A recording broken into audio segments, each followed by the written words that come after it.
just wait until. Are we all set? Yep. Okay.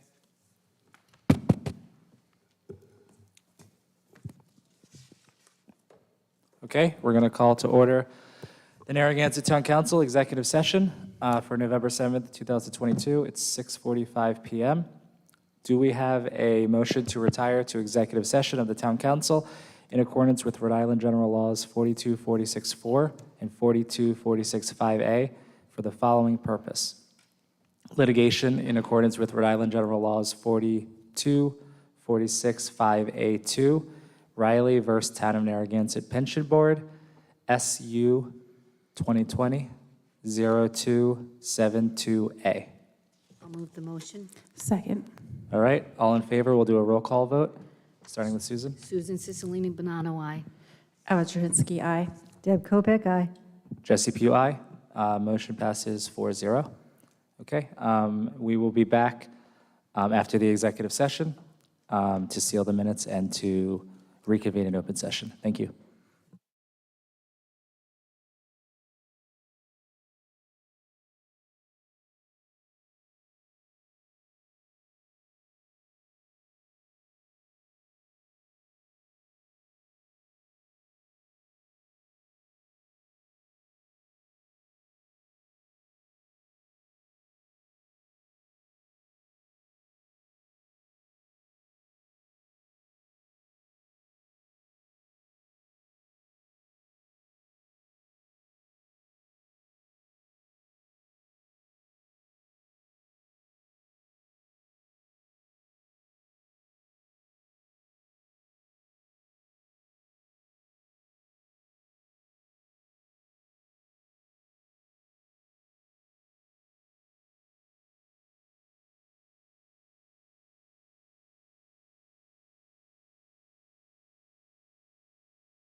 Good evening and welcome everybody to the Narragansett Town Council regular meeting, the final meeting of this sitting council for November 7th, 2022. It is 7:31 p.m.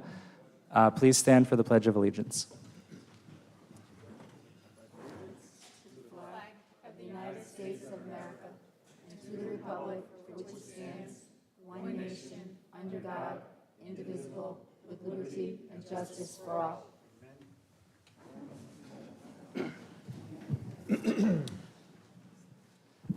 Okay, we're going to start with the, actually, before we get started, we're going to, I'll ask everyone to please take a moment of silence for the passing of a longtime town employee, Elsa Holy, Elsa Holy, a longtime resident and retired employee of the town, passed away on Halloween after a brief illness. Calling hours will be at the Avery Storty on November 10th from 3 to 6 p.m. Elsa served as the assistant to the town managers, did human resources work, and worked the polls during elections. Our condolences to her family and to all who had Elsa as a friend. So we'll take a moment of silence now, please.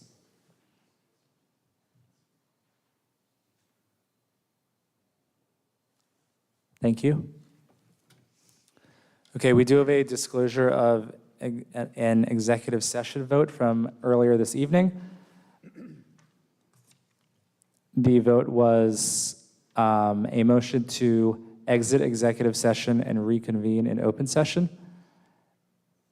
Motion by Councilor Cicilline Bonanno, seconded by Councilor Jarzynski. Motion passed 4-0. Okay. Next, we'll move on to the approval of minutes.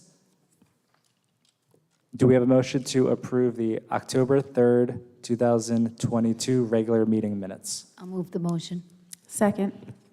All in favor? Aye. Aye. Aye. Motion approved 5-0. Next, do we have a motion to approve the October 4th, 2022 work session meeting minutes? I'll move the motion. Second. All in favor? Aye. Aye. Motion approved 5-0. And last, do we have a motion to approve the October 17th, 2022 regular meeting minutes? I'll move the motion. Second. All in favor? Aye. Aye. Motion approved 5-0. Okay. Next, we're going to have our town manager give his regular update. So Jim, if you don't mind. Thank you, Jesse, and members of the council. For everyone at home and for here this evening, early in-person voting ended today at 4 o'clock at Town Hall. If you combine the turnout that we had with the applications for the mail ballots, it's up to about 23% of the registered voters already.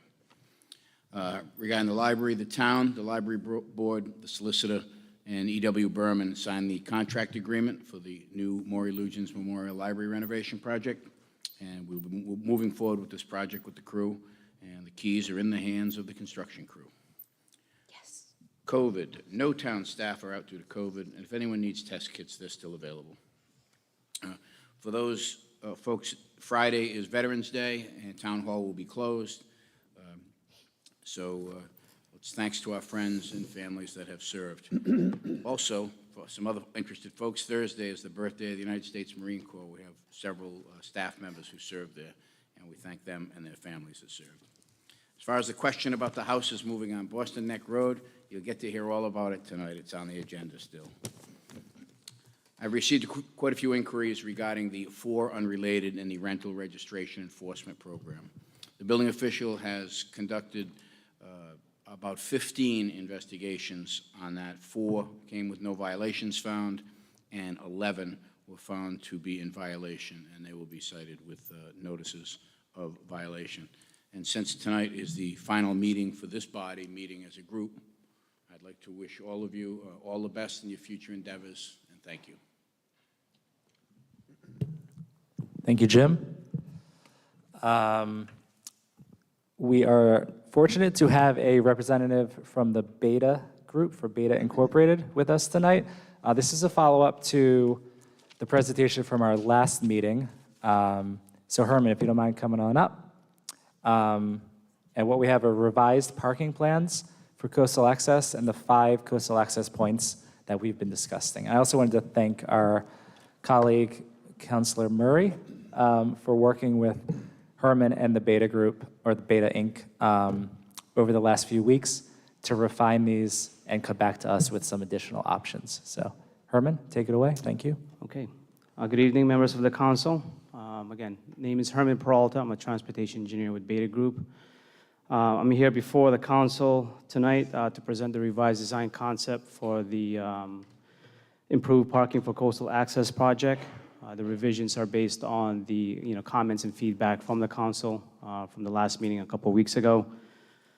I also had the pleasure to coordinate with Councilor Murray on the update to the design concepts based on his input and the knowledge of the project area. Again, thank you, Councilor, for making the trek all the way to Lincoln from Narragansett. Now, some of us go past the towers. Also like to thank the DPW Director, Mr. Dagno, who's been very accommodating throughout the design process. Thank you, Steve. Without further ado, I'm just going to jump right into the presentation. Fortunately, I did not forget my laser pointer tonight, so we'll start off with Pilgrim Avenue. So this design concept is pretty much based on 2 things. Number 1, provide designated parking spaces along this short section of Pilgrim Avenue. And number 2, to mitigate any impacts to the abutting properties, especially the one on the northerly side. I know you can't see it from the background, but there is a landscape area on the northerly side with an irrigation system. So this design concept, though it does require some widening on the southerly side, but it doesn't impact any landscape areas. So just to go over a little bit of the vehicle maneuver that will be required for this parking. So for one, this parking space right here, so a vehicle will just pull in, typical of parallel parking. And then in order to exit, they would need to back out into the side street and then turn around. That would be similar for the parking space on the southerly side. So for this vehicle, for vehicle parked in the middle section here, they would just need to pull in and then pull forward and then back out into the side street and then move forward and then turn around. Herman, Yes. how many spaces are we talking about on Pilgrim? There is 3 spaces on the northerly side and 1 space on the southerly side, so for 4 spaces. And then for the space here, in order for that vehicle to be able to exit, we had provided this 20 by 28 feet area for a vehicle to be able to move forward, back up into the side street, and then out. Under this design concept, there is no turnaround. This is not as critical as the other roadways because there are other outlets, including KLF Avenue, to be able to get out. So again, this is not as critical on this roadway for a turnaround. Moving to the next slide for Conan Avenue. Conan Avenue is pretty much similar to Pilgrim. There's a very short section here. Under this design concept, it's similar to Pilgrim. Again, we're trying to provide designated parking spaces, but at the same time mitigate any impacts to the abutting properties. For Conan Avenue, there's 2 parking spaces on the northerly side and then 2 parking spaces on the southerly side. And again, we are providing that area, a 20 by 28 feet area at the end of the roadway for vehicles in front to be able to move forward and then back up. There will be some required widening on the southerly side, and there's no required widening on the northerly side. We held the existing edge of pavement on the northerly side in order to mitigate any impacts to the expansive landscape area on this side of the roadway. Now, the southerly side, there is some landscape area, but it's not as expansive as the northerly side, so we had chosen the southerly side for the widening. Moving to the next slide. So for Bass Rock Road, based on, Councilor Murray's comment of trying to simplify the movements here, instead of angled parking, which is now the existing condition, we had provided a 90-degree parking. So for a vehicle to be able to park in here, they just move forward, pull into the parking spot, back up, and then go. So that's pretty much your typical three-point turn, as Councilor Murray had, commented on the last meeting. So we simplified that movement. However, we are providing still a hammerhead-shaped turnaround here in the event, that a vehicle pulls up, all the parking spaces are full, and they need to exit Bass Rock Road. This is also for any vehicles that enters Bass Rock Road mistakenly and wants to turn around. So we are still providing a turnaround. One thing to also note, this 90-degree parking also provides more parking spaces versus an angled parking angled parking. So how many spaces is that? So this one has 7 parking spaces. Thank you. So Herman, can you send us this as well, or no? I'm sorry? Can you send us this, Send you, this electronic? yes, we can definitely do that. Yeah. Oh, thank you, Steve. So there will be some significant widening needed on the northerly and southerly side, but it'll stay within town right-of-way. There is not much landscaping in this area, except for maybe a few trees that needs to be removed. They're not more than 12 inches in diameter. And one more thing to note on Bass Rock, there will be some partial reconstruction of this driveway in order to accommodate the widening needed for the cross-section needed for the 90-degree parking. Any other questions on this roadway? No, so that was 7 spots. you 7 said. spaces, correct. We can move on to Newton Avenue. I'm sorry, Hazard Avenue. So similar to Bass Rock, it is a dead-end street. In this case, I believe, I can't see, I think we're providing 10 parking spaces. And then we're also providing a hammerhead turnaround. Again, the same reasons to Bass Rock Road. So again, we simplified the movements here, 90-degree parking, pull in, back up, and then go. And there'll be some significant widening also on the northerly side and southerly side, and with some impact to an abutter's driveway on the southerly side. And then I believe that on Hazard Avenue, there'll be some hedges that needs to be removed. And lastly, Newton Avenue. Again, similar to Bass Rock and Hazard Avenue, 90-degree parking, hammerhead turnaround, and then widening on the northerly and southerly side, and then some impact on an abutter's driveway on the southerly side. And then there's a couple of few trees that needs to be removed. There are no landscape areas along Newton Avenue, Hazard Avenue, and Bass Rock, so there's not much of impacts to anybody's landscaping. And lastly, this design, the 5 design concepts will not require any permitting with CRMC that would trigger additional improvements to drainage. However, we still need to provide a maintenance assent through CRMC, but this is just kind of like documentation for the records of what's being proposed there. And lastly, I'd spoken to Councilor Murray. There is other options for improving drainage here that could be part of the final designs. It could be, crushed stone or some type of riprap area, swale. Again, that could be designed in the final design phase. And that concludes my presentation. If anybody had any comments, questions, Thank you. get them down. Yeah, thank you. I'm sorry, Herman, Yes. how many spaces were there on Newton? I'm sorry? For Newton Avenue, how many spaces? Newton Avenue? Yeah. I believe that shows, sorry. 8, 9, So Bass Rock has 7, yeah, Hazard Avenue has 10. 11, oh, 11, and Newton Avenue has 10. 10. Okay, thank you. You're welcome. Yeah, the goal here was to keep it simple, not encroach on the neighbor's property, specifically Conant and Pilgrim.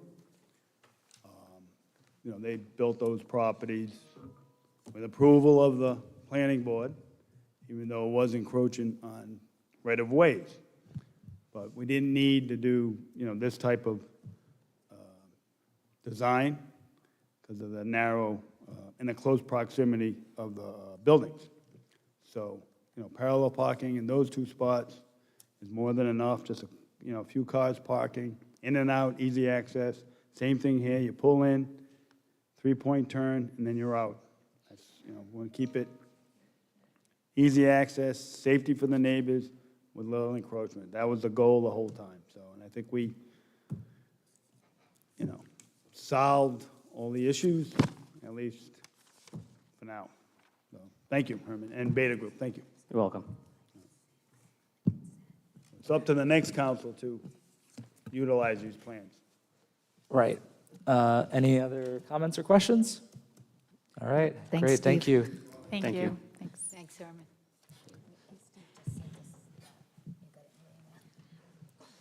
Yeah.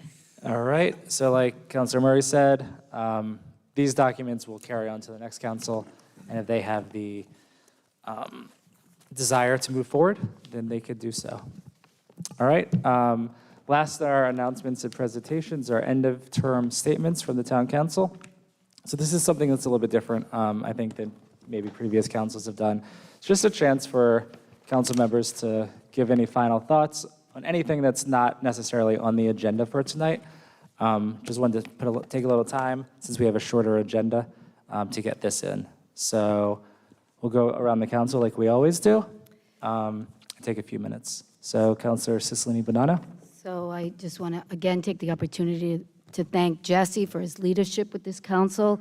I'd like to thank the council that's sitting here tonight for the work for the last 2 years, town staff, and the town manager. But most importantly, I'd like to thank the residents of Narragansett for being elected to serve this term. It's given me great pleasure, and I say thank you.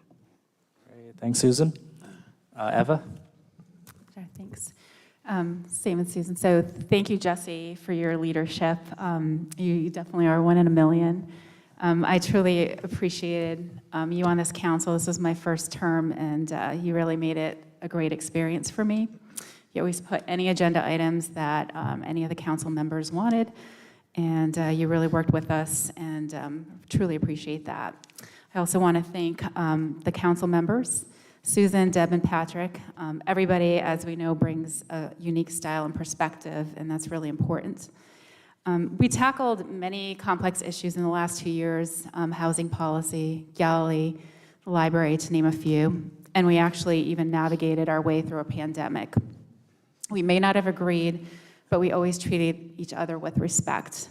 I want to thank the clerk staff. We started off with Terry.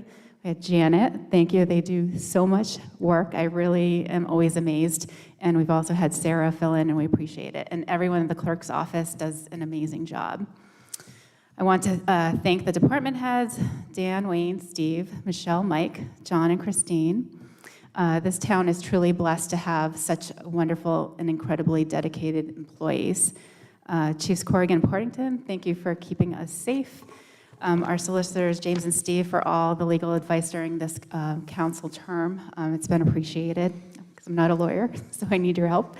Thank you to all those serving on town committees and boards. And thank you to the residents for being so engaged. I see many of you here meeting after meeting, and it really is important, and I get a lot out of that. Lastly, I want to thank Jim for being a great town manager that is really so loved by the community. It's been a pleasure. And just as the town manager and town solicitor serve at the pleasure of the council, I know that the council serves at the pleasure of the residents. So I'm proud of the work we have done as a council, and if elected, I will continue to be a voice for the residents. I will always listen to make the best decisions for the town and its residents. I truly love Narragansett. Thank you for the honor of serving you. Thank you, Eva. Deb? Well, this is going to begin to sound like a broken record, but that's what happens when you go third. I'd like to thank the staff here in Town Hall for their commitment not only to their everyday work, but to the varied and sometimes complicated things the town asks of them. When I was initially elected, I met with each director and chief to get clarity about their roles, the work of their departments, and how it all fit together, because this job does not come with a manual. All of them generously set aside an hour or so to assist me, and those hours were incredibly valuable to me as I learned on the job. So thank you all for what you did then and what you continue to do, or have continued to do for the past 2 years. It's been great. One of the many things I hope that this council would reflect is our commitment to residents and to the democratic process. One way that we did that was to restore the public forum to the beginning of the meeting, and while sometimes that meant that our meetings would last into the next day, I know that with regard to the democratic process, this was one of the best decisions we all agreed on. I felt it was important that our town council could work as respectful colleagues, and despite our differences on specific issues or our worldview, I think we accomplished that. When we could not agree, we made compromises, and sometimes who agreed with who was surprising. So I want to thank all of my colleagues for their commitment to those goals. I'd also like to thank the people who attended our meetings and watched and contributed to the democratic process in action. Often, information presented at open forum or during public hearings brought a perspective to our decision-making process that we had not considered and provided us with another way to look at an issue and even change our minds. Finally, I want to personally thank Jesse Pugh. Jesse was patient, thoughtful, considerate, and he knew how to present potentially confrontational information in a direct, honest, and deliberate manner. These characteristics are the hallmarks of leadership, and I fervently hope that in the future, Jesse will return to this kind of public role because he has so much to offer. Many thanks, Jess. Thank you. Thanks, Deb. You're welcome. Patrick? Okay, yeah. Okay, I hate to be a Debbie Downer, but, You hate everyone? and I'm not going to thank him, all right? I'm going to, never mind. All right. Anybody looked at their electric bill lately? Okay, month over month, my electric bill went up 100. Now, just the energy charge, the price per kilowatt went from 7 cents, actually 0.0781, to 17 cents, almost 18 cents. So remember, a couple months ago, the PUC, the average electric bill was supposed to go up $50. Mine went up $146. Again, this is a longer month, it's like 3 days, but the point is that 120% month over month on a kilowatt charge is not what they sold us when the PUC went through the process. So I just want to bring that, make that aware to people. And I also took that 17, almost 18 cents, and projected to my February electric bill, which would be $1,105. So this is what residents and Rhode Islanders are going to be looking forward to this winter. The lack of domestic drilling nationally has put us in this situation. So that's the bad news. The good news is I'm leaving after 8 years. So I want to thank everybody for putting up with me. I know kind of horse around a little bit, but I have to keep a sense of humor on everything. So Jesse, and I think he did a great job. This is the first town council, the 2 years where I didn't get a restraining order from a member. So that worked out. It's well. pending, so Still I thought it would get through, but Yeah, the judge hasn't ruled on that. So, and of course, the staff, they're a major resource, always willing to help out and assist. And it's been quite, a term, actually a tenure. And I believe it's made me a better man, better human, a better, father, husband. It's just really, brought me more in touch with the community, showing up here twice a month to complain. So thanks for everybody, and good luck out there. Thank you. thank you, Patrick. Thanks for your service over the last 8 years. Yes. 8, right? 8 years, All right. half the family fortune. I do have a few things to say. I'll try to get through it quickly, and then we'll get onto our agenda. But I did want to focus on the town staff, just like everyone else has. I think generally people in the community are not completely aware of how much work the staff does to keep the town running. And unless you work here in town hall, or maybe if you're an attorney where you come through planning and zoning, or if you are on the town council, you start to realize that it's the unelected people that are running the town and really putting in the effort and making the difference by kind of their everyday actions. And that's something that you definitely learn over time. As someone else mentioned, thanks to everyone who volunteers with the boards and committees here in town, both the chairs who do that extra work, but also just the regular everyday members of those boards and committees as well. Thanks to the school committee for their time that they put in, and our superintendent, Peter Cummings. I wanted to thank Susan Fairhurst in HR, who seems to get our new hires and all of the HR work done without us ever knowing what's happening. She just does it. We appoint people, sometimes we'll approve hires, that sort of thing, and she is able to very simply and, without much hassle or anything, just get the work done. So we appreciate it. I wanted to thank Wayne Pimentel in building inspection for taking this position from going from South Kingstown to here and really handling it well, and handling all of the different ordinances that we've approved and put into place and have got rejected by the courts, and then we push through again. The student ordinances, the bulk zoning, now we're talking about a short-term rental ordinance. It's a lot, and we all recognize that. So we wanted to thank you, or I wanted to thank you, as well as Cindy, Troy, and Dave in your office as well. I wanted to thank Michelle Kershaw, as well as Tyler, Bridget, who's over there, and Joe Harvey for all of their work and the hours that they put in throughout the summer especially, and on the weekends. It's just one of those departments and one of those jobs where it's really a lot of work when other people are out enjoying themselves. You guys are working, so we wanted to thank you for that. To Steve Dano, who just seamlessly moved into his role. You just have such a breadth of knowledge, and you make it very easy for us, and you have, I think, the confidence and the trust of the council, and that was just something that you had from the first day. I wanted to thank Dan Holland, who is always here for every meeting, and I think he does stuff with computers as well, but I know he's the cameraman and maybe the IT director as well. So I wanted to thank you and Caleb in your department for everything that you do. And right next to you, we have Thomas Hershen, the Sergeant at Arms, who had a few exciting meetings this term. You're lucky that you were here this term and not the term before, because it was a little calmer, but there were a few nights that were tough as well, so thank you. Christine Wilson in finance, who does the budget sessions with us, has been there for all of the library meetings. We've had various bonds, including the library bond that has had to be issued.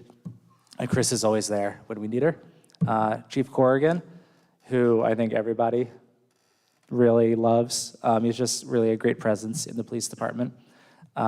Chief Partington in the fire department, as well as Kevin over there, for everything that you do, especially your grant writing. I think we all really appreciate the grants that you bring in through the town, and just the way that you handle your department. John in engineering, John Gerhard. Similar as Christine, you've been on all of these library meetings for the last 2 years, which is just an aspect of your job on top of everything else that you do.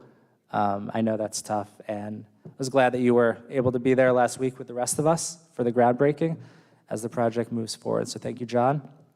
Mike DeLuca, Jill, and Heidi over in community development. I think that it seems like your department is pretty much involved in anything that has to do with building or planning or really just so many things go through your department. If I go to a committee meeting or a board meeting, you guys one of you is always there because you're a liaison to so many different boards. So thank you guys for all the late hours that you put in and your expertise. and advice that you guys give. Judge Zacubulus in the municipal court, really a nice, steady presence over the years at the court. We're happy to have you continue there. And then I'm excited for the new probate court judge, Anthony Mignonelli, who we appointed last meeting, who will be starting. So wishing you the best there.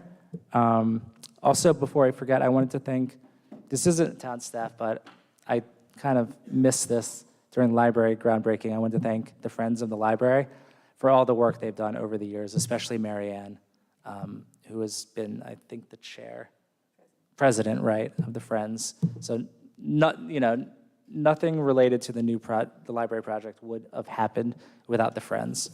And then I want to thank James and Matt, our town solicitors, for your steady presence at our meetings. The advice that you give, whenever any council member contacts you. It's nice to know that we can give you a call or ask for advice and kind of trust your opinion. So we appreciate that steady presence that you offer. Almost done. And I wanted to thank Steve Marcella, too, for your planning and zoning expertise. And then I have two more people to thank. One is Jim Tierney, our town manager, who has been just a solid example of someone leading the town. And again, putting in those long hours all the time, basically, weekends, nights, holidays. So thank you for everything that you do. And then I really want to give a huge thank you to the clerk's office in general. Kristen, Kathy, Sarah, Jen, and then Janet, who for me is just really, everything you do is huge. I know how much work you put in and how late you stay. And it was probably, I think it was, you had large shoes to fill with with Terry, because we all knew that Terry had such an expert at what she did. And then you moved into that role and you have really shined. And I appreciate everything that you do. And I know the rest of us do as well. So thank you, Janet. And that's it. I'm sorry for anyone that I missed. I tried to cover as much as I could. But I also want to thank each council member. And I know people are sick of me talking, so I'm not going to get into each thing. I did write something to the paper. You can skip me. But I just wanted to let you all know I appreciate it. Everyone brought something different to the council. And actually, I'm going to say one quick thing for each person. Sorry, because I'm going to be gone after this. Everyone else will be on the council, I think, after tomorrow. I will not be. So, Deb, I knew you'd be great on the town council when you got elected. And you've, I think, done everything that people maybe expected and gone beyond that with your preparation and your balance, and also an open mind that you keep. Thank you. I'm looking forward to you being on the council next term. Susan is the most energetic, not only council member, but I think the most energetic person that I know in any job, any industry. Even when we have disagreed this term on certain things, I respect how much you care about the community, and I know you're trying to do the right thing, even if you're wrong and I'm right. Just kidding. But thank you. Eva, you said I could skip you, Patrick. So Yeah, Eva, skip me. I've been impressed with your perseverance through the term, especially on Galilee, and your ability to do what you think is right, and also keep an open mind on issues that maybe you hadn't decided on. You kept your mind open and you made your decisions, no matter what the repercussions would be. So I've enjoyed working with you this term. I appreciate it. And then Patrick, 4 years, kind of an odd couple. Yeah. But it's been a good 4 years, and I want to thank you personally for certain things that you've done over the years, including the first meeting that I missed. You've definitely showed your character, and I just want to thank you again, and best of luck. Very good. All right, and to the public, thank you all for the support over the years, as well as staying engaged and coming to our meetings. So thank you. All right. Sorry for the length of that. All right, we'll move on. All right. Open forum, public comment. This portion of the meeting is for anyone who'd like to speak on any items not on the agenda tonight. We ask you to keep your comments to 3 minutes, and please do your best to be orderly and respectful. If anyone would like to speak, please raise your hand. Dr. Alba? Can I talk about the electric bill again? No. Please state your full name and Testing, address. 1, 2, 3, testing. Okay. Dr. Al Alba, 24 Eagles Nest Terrace, Narragansett, Rhode Island. Thank you all for serving, and thank you for our town manager, town solicitor, and everyone who's been involved. I appreciate all your hard work. I am up here to show my support for Patrick Murray for our Senate for Narragansett. Patrick has served on the council for 4 years and has worked on various issues such as homestead exemption, updated elderly and veterans exemptions, reducing Narragansett's pension liability, consolidated school transportation, executed voter wishes for the new library. Patrick has noted we have an obligation to protect our natural resources for the state, and he's advocated for those who are at sea and for Galilee. Rhode Island is one of the few states, as he notes, that is constitutionally guarantees our right to access, and as you can see tonight, he has fought for that. The recent spike in energy costs also has upset Patrick, and as he noted today, he will fight to advocate to keep our utility prices low. Patrick's against more tolls, and he supports low taxes in Rhode Island. Patrick also broke down the funding for the library to let people know that the taxpayers will only face a nominal cost for the library. Patrick attended our rally to Save Galilee, and he met with our committee to formulate strategies to save Galilee. My dad and many others who have known Patrick have advocated for the town of Narragansett over the years, and all will have endorsed Patrick. I am not voting for a candidate on their twerking abilities or their attendance at defunding the police rallies. I vote for candidates who fight for the rights of taxpayers to improve Narragansett, and for those who fight to keep our taxes low, support small businesses, and tourism. Patrick gets an A across the board. Local resident Mike Downing and Union President Council noted we should support James Lathrop for treasurer for the same reasons. We should support transparency, people who want to use our money wisely. And Warwick senator wants to increase taxes known as the ROC 10% tax. We don't want to vote for candidates based on their political affiliation, their fancy flyers, their repeated tweets, or their barrage of emails, but vote for candidates that will fight to keep taxes low and that will support small businesses and tourism. Vote for those who stood up and presented testimony to fight for our residents. Sadly, our former Governor Gina Raimondo took a great deal of money from our hard workers, pensions, and COLAs to give herself a $125,000 bonus for 13 years. And she put the money in a Point Judith Capital Fund. Why do we have enough money to bail out Kurt Schilling? And we have money to spend $60 million on a soccer stadium, millions on Superman building, and yet we have people who are homeless on the streets of our capital. If you are happy with our current state of affairs, vote for the incumbents in. However, if you have been dissatisfied with their performance, then vote them out. If you feel I would be a good town council member, I humbly ask you to put me in as a write-in candidate. Thank you so much. God bless you all. Bye now. All right, Stanley?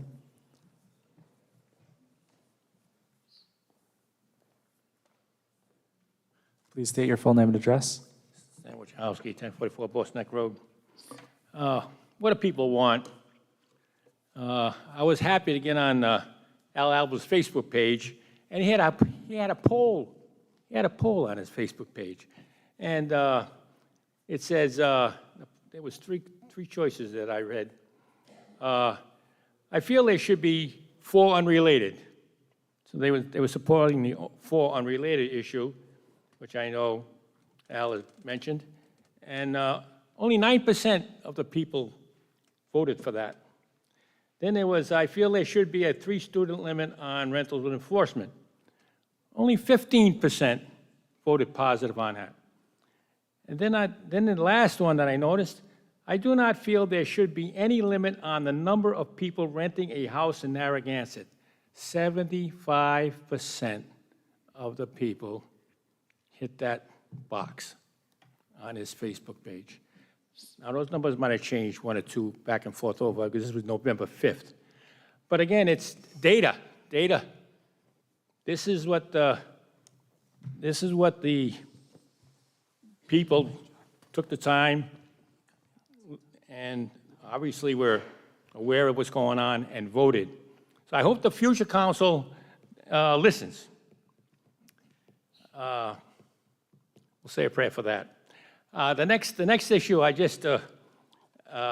everybody asked me, who do I vote for? And I said, well, I guess if you didn't listen enough to what they all said, I said we could go with, if you like the Black Lives Matter and defund the police protocol, then I guess you ought to just hit the Democrats, all the Democrats. However, if you like the idea of a protest protocol, which made the politicians aware of violence in Washington on January, so I guess if you like that protocol, you just vote Republican. So this is, if you didn't do due diligence and listen to all the speeches and all that's going on, I just recommend that everyone make those choices. And I want to thank you. I'd like to give each one of you a little souvenir if you'd like. Can I come up and do that? Yep, come on up. All right. Yeah, you got these from the buffet table back in July there, right? You know, the July 4th celebration, I remember that. I took a couple myself. I think so. I said, Yeah, I did. I couldn't help it. This is so fantastic. I said, how can I not? Mine's got a stain on it. No. I was all saying. All right. Thank you, Mr. We'll Wojciechowski. let it go. I'll launder it or All right. something. All right, anyone else? Again, thank you for your service. Thank you, Stanley. Mary?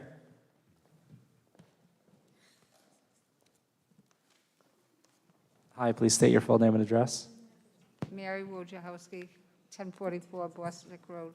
Thank you for everybody for serving. And I wanted to say, if you knew, and based on the Narragansett Police Department records, that the nuisance reports are down 44% since 2013, and the rest are down 64% since the 2013. And these facts were generated purely by hard numbers provided by the Weekly Narragansett Police Department and posted by Al Rinaldi Jr. on Al Hour's Facebook. Okay, thank you. Thank you. Mary. Okay, Catherine?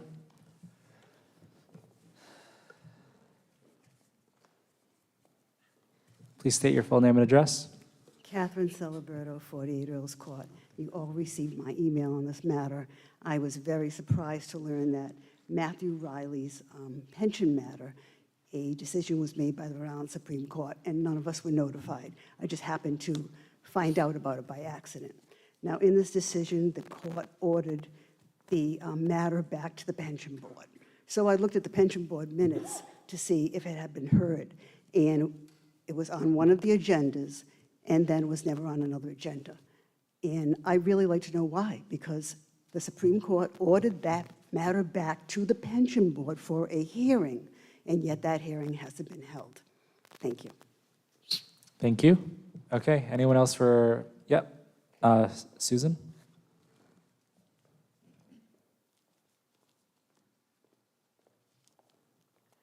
Hi, Sue Ann Maruso, 111 West Bay Drive, Narragansett, and I'd like to say thank you to this council for being so polite, and it's nice to be polite. It's kind of like your little Canadians up there in Narragansett.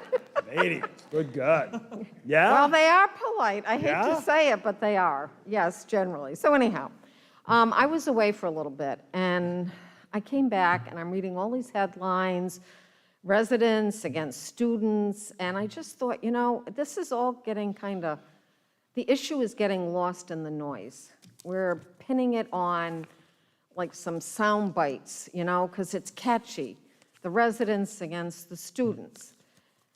I do think URI has an obligation to house the student body. I don't think they should be pawning it off on Narragansett. Other universities, if they can't get state support to build these buildings, because that's, you know, it'd have to go through a bond issue, There are private enterprises that create student apartments, but they're close to campus. They're not, down the road so far. URI is like running two campuses, so that's one thing. And then another comment I have is, I was surprised that stalking is such an issue for URI women. So I actually think the university should be doing something about that. I don't think it's the town's responsibility. So I certainly think it deserves attention, and I think URI should be giving it more attention.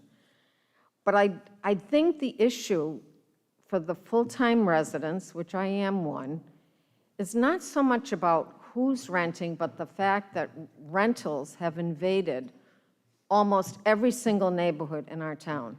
And full-time residents are quickly becoming almost a minority.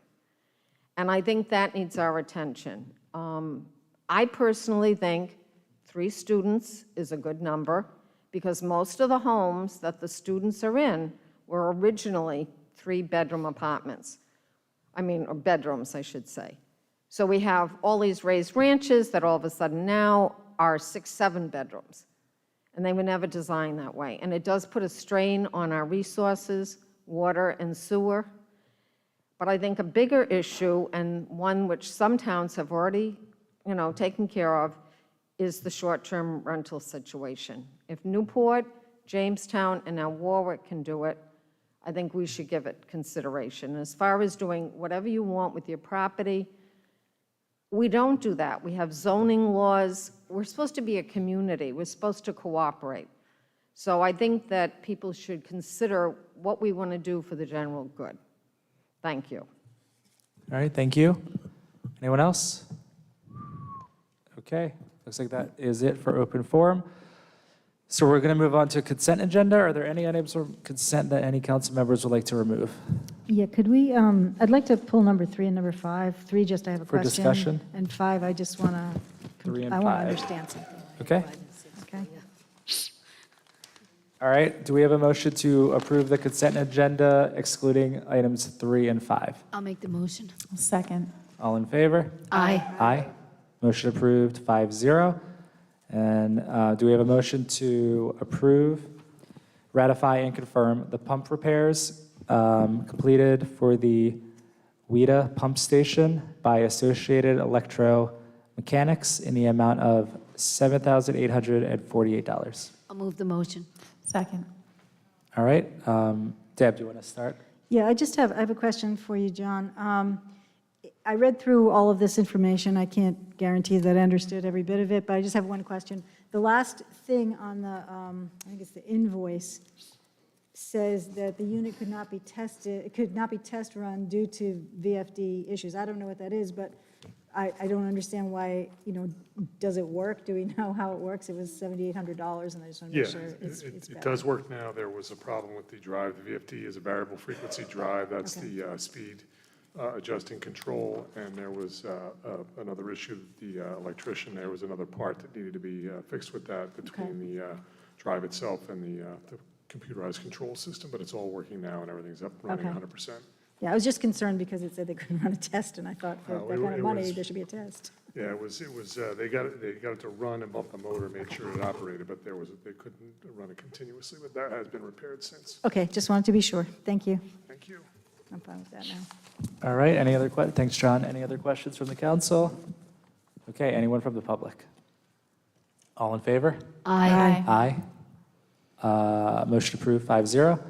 And then number 5 is a motion to approve the electrical upgrades and repairs to the Clark Center to be completed by EW Audette & Sons Incorporated in the amount of $6,025, utilizing the general electrical services contract. I'll move the motion. Second. Okay, Deb, do you want to have Michelle answer a question? Yes. Hi, Michelle. How are you? Good evening. Good evening. I just was a little bit concerned because I went back and looked at the original document that we approved earlier, last month.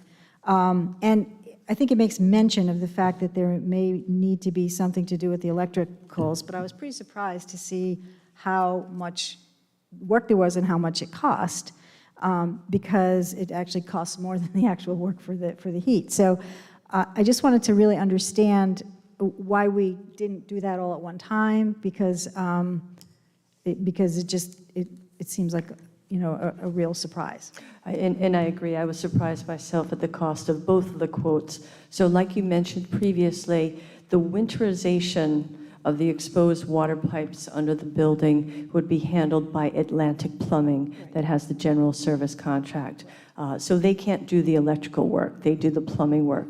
So if you are at the red building, which is the Clark Center, behind it is a small building that used to house the water pumps for the pool, et cetera.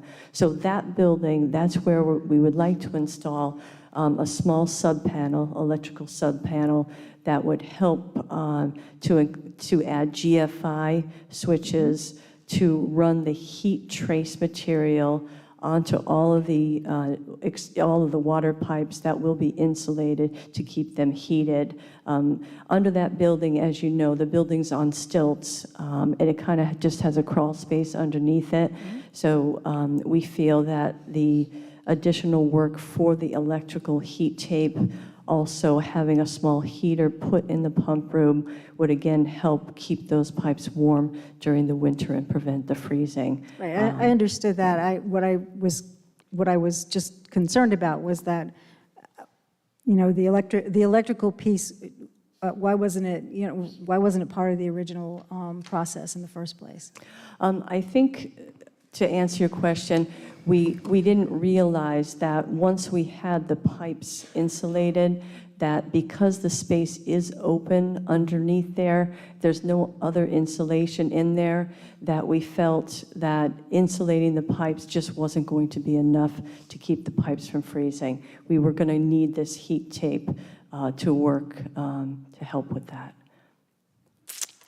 Okay, well, I guess I would say that going forward, it would probably be a good idea to put, you know, the entire project together in one piece, because I think it's better for us to know how much it is. It's better for us to know how it's going to work in total, rather than do it in pieces. So I agree. I would appreciate that in the Yes. future. Thank you. You're welcome. Any other questions for Michelle while she's up? No. Okay, thanks, Michelle. Thank you. Thanks, Michelle. All right, any comments from the public? Okay, Dr. Alba? Please state your full name and address. Yes, Dr. Al Alba, 24 Eagles Nest Terrace. So I guess it falls back on, whoever approved, you know, the original, you know, installation and whatnot. So I don't know whoever that person might be. I'm sure it wasn't Michelle. She has her own areas of expertise. But obviously, you know, we could always be a Monday morning quarterback and say, you know, we should have done this, should have done that. And that's all well and good, but sometimes some things are just unforeseen because, especially with our weather conditions or whatever, I hope that the engineers or the developers or the construction crew, when they originally planned it, they didn't foresee this coming down the road. I'm sure they probably did not. So, like obviously, when you do a building, you want to get it right the first time, but obviously that's not always the case. So, okay, thank you very much. All right, thank you. Anyone else? Stanley? Please state your full name and address. Stan Wojciechowski and Harry. Torture us right to 1044 the Boston end, Neck Road. aren't you? You're gonna torture us right to the end. Right to the end. I'm going to make you to the work right till the last minute. I like you. I like it. I can't help it. You just, I guess this is an issue of change orders. Change orders, they were always common in my life of engineering. Change orders, these unexpected events are something that a contractor notifies you about that maybe wasn't out there initially in the plans. These happen all the time. And I think I brought that subject up with the library that was approved before OLIS gave the final okay. So you people really approved the library monies, and OLIS didn't really give that final approval. You know, and I think we had an item on here, and it says subject to their approval. So again, we were at risk.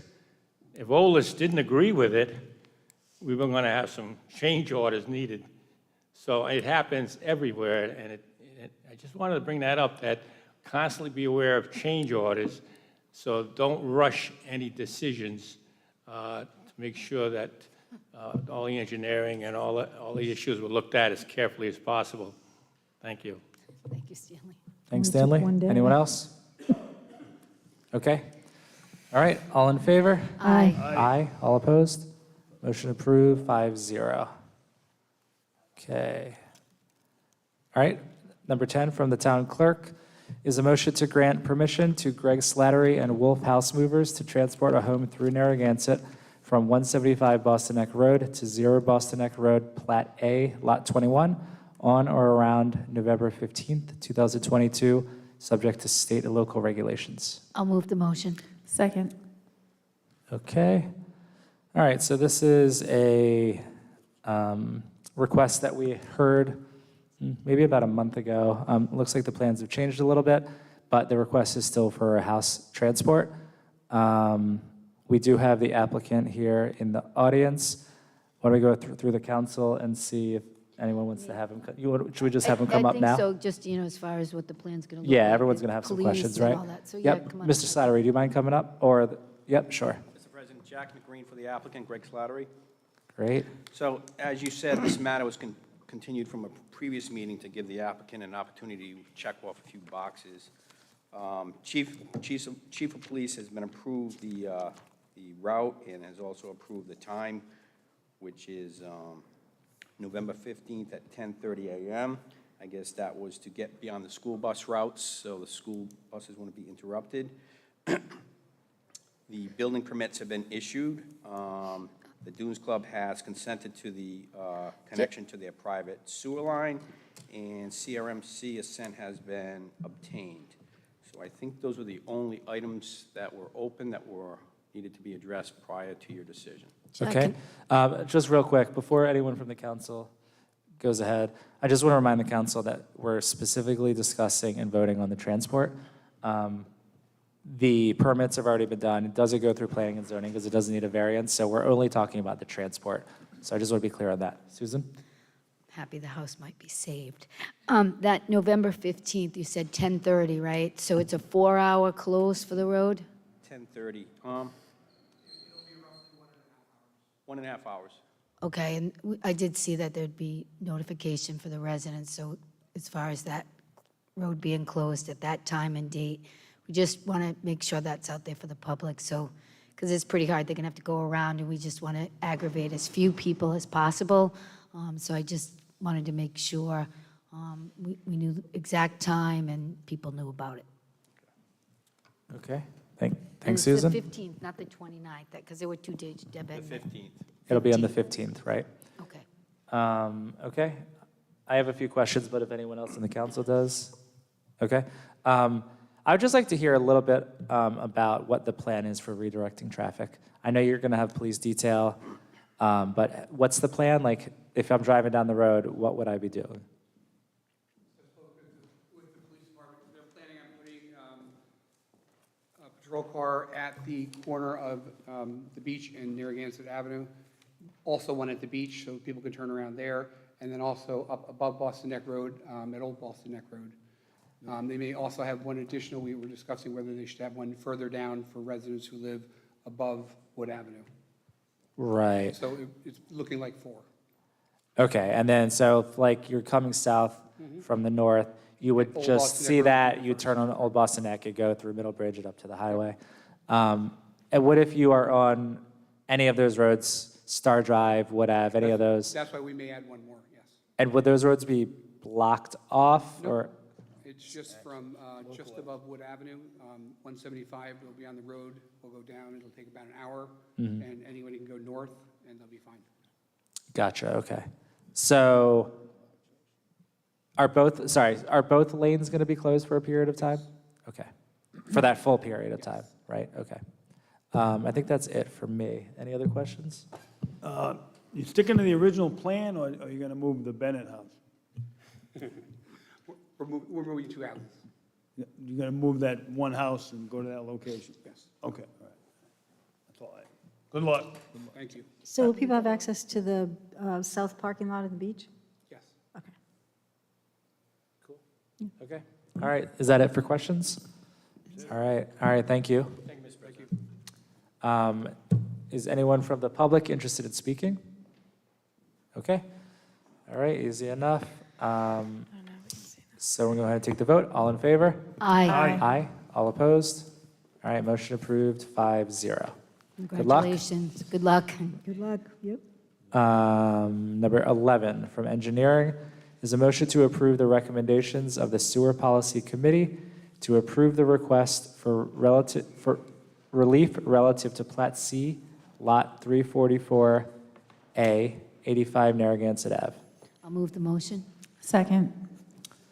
All right, so this went through the Sewer Policy Committee, and the recommendation was to approve the request.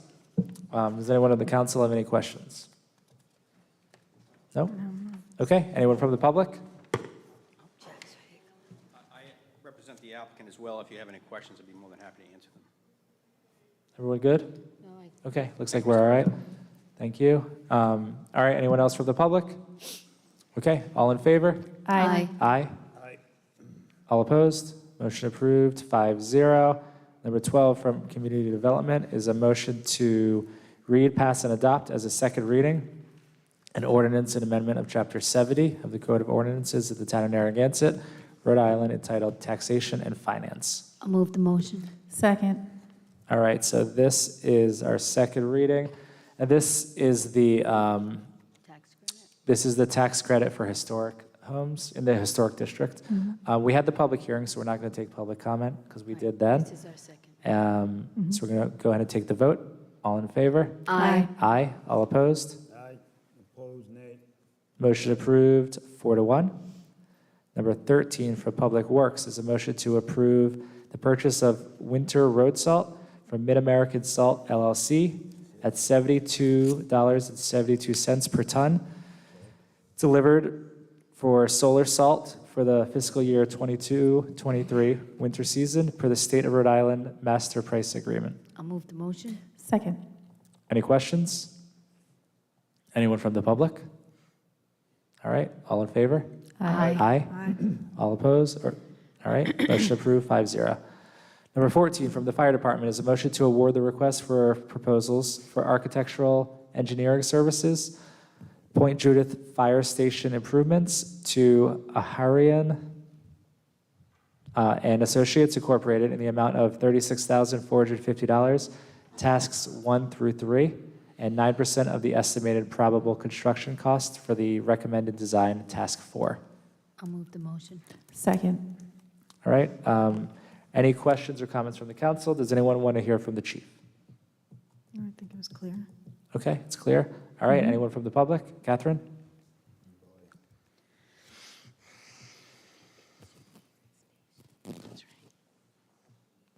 Catherine Celebrato, 48 Earls Court.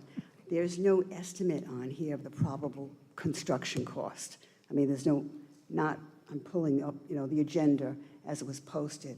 So we don't know what this 9% is of that you're approving here. Shouldn't there be an estimate of the probable construction cost before you approve it? Could be 9% of $10,000 or 9% of $1 million. We don't know. I think we had.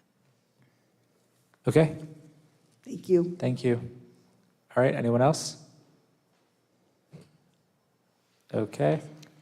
The way I read this was that the $36,000 covered the architectural costs, and then the 9% is the leftover between the architectural cost and this $36,000.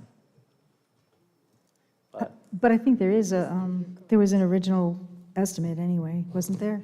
I guess we need to talk Do you to the want to have chief. chief? All right, Yeah. chief, you want to come on up? Just to verify. Right. Because we had ARPA funds that we went through kind of this, either in the last meeting or the one before, because we used some of the money for something else. We talked about it during the ARPA meeting. Yes, thank you. I think maybe I'll tag team this with John as well if there's other questions from engineering, because they did help with this RFP. So basically what we're looking to have you approve right now is tasks 1 through 3, which would be for a preliminary work involved in this. So that 36,450 would be tasks 1 through 3, which would include doing all the research, looking into the historical documents, meeting with town staff, doing the detailed interior examination of the building, a needs assessment, looking at all the conditions, and then preparing a detailed report and a preliminary plans recommended for improvements of the facility. So that's what we're paying. That's what we're looking to include on tasks 1 through 3 for this. In addition to that, if the town so chooses to move forward with those construction preliminary estimates, they can do so. And the way it is built out right now is at a 9% of the estimated cost. We don't know what that's going to be. We won't know until we get the preliminary tasks 1 through 3 completed. We had asked that it be built into a percent, because we really don't know what those costs are going to be. And at that point, the town can and so choose to move forward with it, or we can enter into some further negotiations, possibly with this vendor to downsize the scope of the project and pay for those estimated building costs. Okay, so the 9% is because of the contract agreement. 9% is what is requested in the agreement? That's what we built. That's what we built out. We built it out as a request. We asked them to put in a percent of what the construction costs would be. But that's going to be based on, if I understand this correctly, when you get the information on tasks 1 through 3 and what the scope of the work is, then we'll have some idea of what the cost will be. We may have to, it's kind of like what we do with the library, we might have to scale back. Correct. And that 9% is based on how that works out. I guess my one question would be, where did we get 9% from? John can probably address that. That was the vendor's bid. We asked them to give I us see, a okay. percent of construction Okay. cost because we didn't know what the scope was going to be. Gotcha. So rather than, they can't come up with a number, because as we're talking here, they don't know what the number will be. So we have a flat percentage now, so when we negotiate with them and do the evaluation and design, we work towards that estimated construction cost with the budget in mind. So before we get to that, you'd have to come back to the council, right? Is that correct? That would have to come back to the council to award that portion of the work. And that's when we would know the answer to that question. Okay, that makes I think sense. That makes sense. Thanks, John. Yeah, so I did. I sat with Chief before the meeting, and he answered a lot of the questions I had pertaining to the 9% and, looking to see, to make sure it would be a fixed fee contract, but he pretty much answered the questions, and, knowing that it's going to come back to us, I was okay. It was just seeing the 9% seemed high for something like that, but I'm okay with it right now. Thank you. Okay, and it's correct. This was coming from the ARPA funds that were appropriated for the project. Thank you. Thanks, Chief. Thank you. All right, anyone else? Yep, Dr. Alba? Dr. Al Albert, 24 Eagles Nest Terrace. I think Catherine has a point here with respect to this company. I know we got $36,000, $450, but if we're going to be spending this money and we have no clue on the 9% of the total cost, I mean, it would be nice if we had some kind of, at least an estimate ahead of time instead of spending that $36,450 up front. I mean, we could probably use that money elsewhere if need be.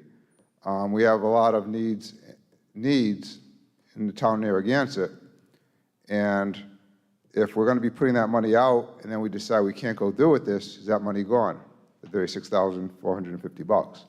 So that's my major concern, is that's a heck of a gamble if we're not going to have some kind of idea on what the total construction cost will be. So I think that should be a consideration. Maybe we can go back to the company and see if before they even take the $36,450, if they can give us some kind of a projected cost, and then we can decide at that time if we should spend that kind of money going forward. Thank you. Thank you. Anyone else? Just to clarify, there were two proposals that came back. They were scored. So there is kind of a general estimate, I think, that they know that this will come in at. So it's not just a blind blank number. When you're looking at two different proposals that come in, you kind of more or less know. And then this other one scored higher, so. Thanks, Eva. Okay, anyone else? All right, any last thoughts from the council? Okay, all in favor? Aye. Aye, all opposed? Motion approved, 5-0. Number 15 for Parks and Rec is a motion to approve the request from the Narragansett Lions Club for their annual Christmas dinner scheduled for December 25th, 2022, from 9 a.m. to 3 p.m. at the North Beach Clubhouse and Lions Club Pier Plunge, scheduled for January 1st, 2023, from 9 a.m. to 2 p.m. at the Town Beach, subject to state and local regulations. Do we have a motion? I'll move the motion. Second. All right, any questions or comments from the council? Anyone from the public? Just me. Oh, yes, Mr. Hames, please state your full name and address. There's just a couple of amendments on this that I talked to Michelle. All right, you just have to state your full name and address. Excuse me, Win Hames, 30 Wood Avenue, Narragansett, Rhode Island. A couple things. The 9 a.m., Eric filled the form out, but it should be 6 a.m. because we have to get in there that early. So we just need to amend that. And Michelle knows about that. And also, we usually request, and Michelle has already done this too, as far as waiving the fees, but officially ask you to waive the fees for this. So. Okay. Those are my comments too. Okay. I also want to mention, as I was sitting here, remembering when the five of you first sat down 2 years ago, and the things that you had to deal with at that time, staying here till 12:30, 1 o'clock, those first few meetings, you guys had a lot to do, and you all did it very, very well. This is one of the best councils probably been here in a long, long time. Your work has been exemplary, and it's been a pleasure sitting in that back room watching you. Thank you. Thank you. We appreciate it. Okay, so do we need to amend this? Because, I mean, this is the start time of the dinner, right? But it doesn't mean that they can't enter the building to prep beforehand, or? I think just to be clear, it makes sense to the 6 a.m., but the waiver is already 0 on the application. It is? The fee is 0, I think. Okay. All right, so is there a motion to amend the start time of the Christmas dinner to be 6 a.m.? I'll make the motion. Second. Any comments? Anyone from the public? Excellent idea. All in favor? Aye. Motion approved, 5-0. And then do we have a motion to approve? I'll make a motion to approve. Second. All in favor? Aye. Motion approved, 5-0. Okay. Number 16 is a motion to approve the 2 agreements with Warm Winds Limited for a 5-year surf lessons agreement and a 5-year weekly surf camp agreement at the Town Beach, and authorize the town manager to sign the agreements. I'll move the motion. Second. Any questions or comments? I just wanted to ask Michelle if this is the same contract they've had in the past. I know James looked at it and it's been approved. Is it the standard contract that they had the last time?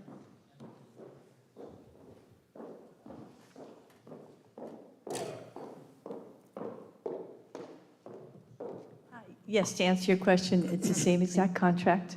And hopefully, with your approval, with the next council, I'll have the other contract on for approval as well, and that'll be for Gansett Surf and Skate. Great. Thank you, Michelle. You're welcome. Thank you. Okay, any other questions for Michelle? All right. Anyone from the public? Catherine?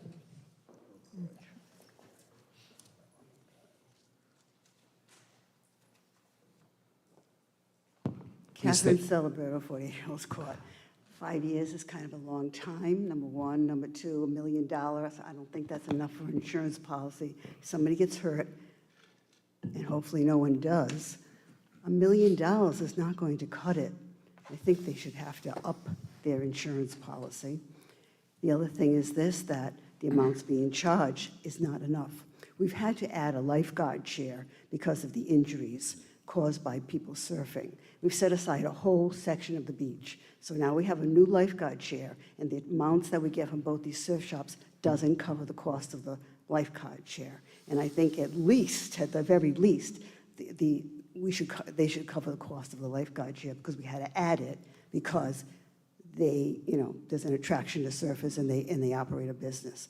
But that $1 million to me is just not sufficient. I have a $3 million umbrella on our property. It's $1 million nowadays doesn't go anywhere, let's face it. And I don't think it costs that much money if they upped it to $2 million or even more. It's all increments. Once you pay for that first chunk, it's not that much money to go up, and it would protect us. Thank you. All right, thank you. James, maybe we can add 9% somewhere in there in that contract? Seems to work for the fire department. Anyone else from the public? Okay, any last questions from the council? Michelle, so you said it was the same contract, and that it's the same amounts, the same fees, or they've gone up? No, sir, they've gone up. Right. So this contract, and hopefully the next contract, will bring revenue just under $35,000 to the town over the next 5 years. So there has been an increase each year over the 5 years throughout the length of the contract. It goes up like $100 each, right? Correct, yes. Each year. Yeah, a minimum amount, yeah. And again, I'm not opposed if the council wants to take into consideration an increase in the insurance. I could certainly run that by both of the surf shops. It seems that the $1 million has been sufficient. And in addition to that, the lifeguard chair that was built by our own parks maintenance staff. We did cover the the materials for that, but we did not have to outsource that. So that was something that we did internally. Great, thank you. Thank you. Michelle, is the trust all set with the beach insurance and the insurance related to this vendor? Yes, sir. Okay, so we're all squared away. Yes, sir. James looked at it as well. Okay, all right, thanks again. You're welcome. All right, any last thoughts? Okay, all in favor? Aye. Aye, all opposed? Motion approved, 5-0. Number 17, from the town solicitor, is a motion to appoint Taft and McSally, LLP, as attorneys to handle foreclosure proceedings on vacant land properties pursuant to the attached list and in accordance with the unanimous vote of the town council on September 6th, 2022. Do we have a motion? Second. All right, motion by Councilor Cicilline-Bonanno, second by Eva. James, do you mind speaking on this? Sure. This is a result of the vote you guys took on September 6, 2022, sort of in response to an issue that was in the north end of town regarding a property that owed taxes for a significant period of time. So you provided a list, Christine provided a list of properties that had not paid their taxes for vacant land over a course of, I think, more than 5 years. That list is, I think, outdated at this point, but obviously, if you appoint an attorney, that attorney will only follow the procedures you've outlined, which is delinquent properties more than 5 years for vacant land. So that list changes depending on who pays the taxes here and there. Based on prior work with Taft McSally on tax sale properties, I reached out to their office. They provided the proposal, and Jack McGreen is here today. Taft McSally acts as our bond counsel as well, so I think the council has had good experience with them overall. And as noted in the last paragraph of the agenda item, this is really your choice. Do you want to use Taft McSally based on their experience and knowledge, or do you want to put it out for bid, which, really for these kind of things, you don't have to do when it's a lawyer or architect because you have a certain skill set you're looking to acquire. So I think that's the basic outline. Okay, great, thanks, James. Questions or discussion? James, we're talking what, maybe a dozen properties?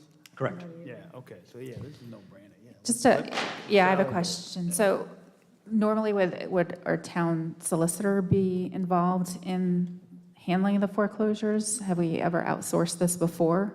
I don't think the town's ever done this before. I don't think the town's ever foreclosed on properties in the past, at least in my experience. I don't ever recall the town doing that. This is the first time it's been done, and I've never really handled a foreclosure. It's just not something I've done in the past. If it is done, it's usually a derelict property that poses some kind of. But is it something that would have been in, I know you haven't done it, but it was something that would be in the purview of the town solicitor to be able to handle this kind of work? I mean, is it? Probably. Okay. Yeah. I mean, it's just something, it's technical. It's a very Okay. technical thing, and So with that being said, does it get billed to you? Oh, right, so if I- That's the question I have too. So if Right. you're kind of, if I did it, it would be litigation expenses Okay. at $125 an hour, and it would take probably, the same amount as their proposal for me to do it over the course of 15 or 20 hours as it would be for this. so it's getting billed to your line item and you're going to pay them with your, that's what I'm asking. Because it's like if you're not doing it as the town solicitor and you're outsourcing it, is that like, like for other? I see it as a separate contract with Taft McSally as opposed to the our solicitor work. That's the way I see it. I don't know if you guys do. Right, so that was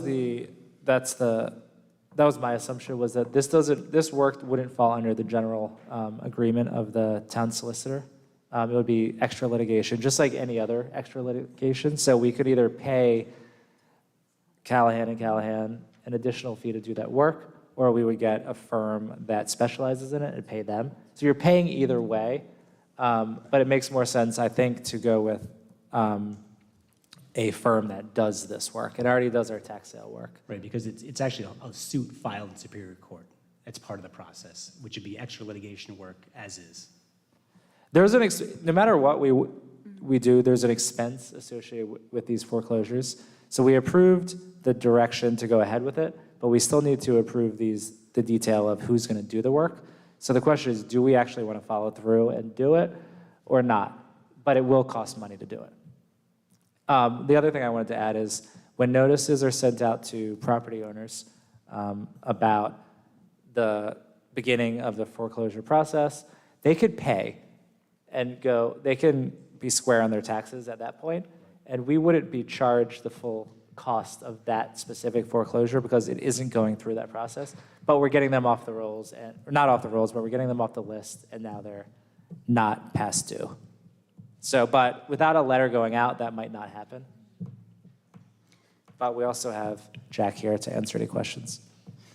And just to follow up with that, once you start the foreclosure process, all fees associated with the foreclosure are to be charged to the taxpayer. Right. So actually, the fee would be, if they were to try and redeem the property, they would have to pay the costs incurred by the town, legal fees, recording fees, filing fees with the Superior Court. That'd all be on them at that point in time. Okay, that's good to know, for sure. Any questions from Deborah? Well, I guess just the only, issue is, do we go along with the recommendation, or should we do an RFP? This is, the only time we're going to have any kind of cost is when we actually enact one of these, right? So there's no other cost. Yeah, the only, if you foreclose the right of redemption, there's the legal fee. I think we Right. quoted a flat fee of $2,500. Mhm. There's the out-of-pocket fees. I think it's $180 to file the case in Superior Court. You have to retain an attorney, a separate attorney, to do the title search, which I quoted in there. And you also have to appoint what's called a guardian ad litem as Right. part of the process. And assuming no one takes the property, then all those costs would be incurred by the town. Right, okay, got it. Which would be the cost, basically, of redeeming these properties, which it's something, it is a cost, but the town then is the owner of the property, Right. and we could do what we see fit with it at that point. So there's going to be a cost to get these properties foreclosed if we want to go ahead with that. Jack, in general, probably 90% of these properties, the owner's going to show up and pay up. Pay them. I would say 99% of these properties, the owners will not show up, because most of these properties were taken by the town because no one wanted them. And most of the people in those tax sales, they know whether the property's worth it, if it's wet or not. Sometimes you miss.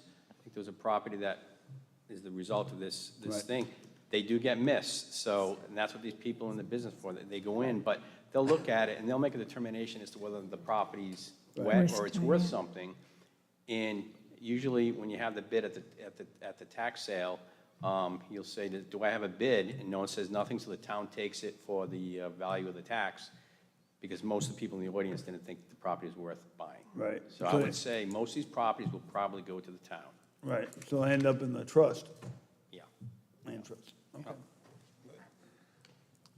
Okay, anyone else? I just want to add one more comment.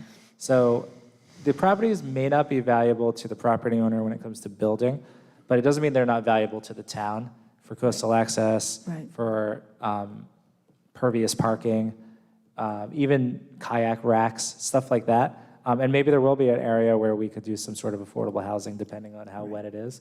And just because we think it's wet doesn't mean it's too wet, because we saw that happen on the property that we've discussed, which was approved to build on, which also was not claimed during the tax sale, I believe. So, Bring that up but, so, anyway, that's all I have on this. Any other thoughts before we go to the public? Deb, anything? No. No, I do think they're the experts in that field, so I would not say an RFP. I mean, just looking at their experience, it's a specialized area, so I think it's good. Okay, let's go to the public. Dr. Alba.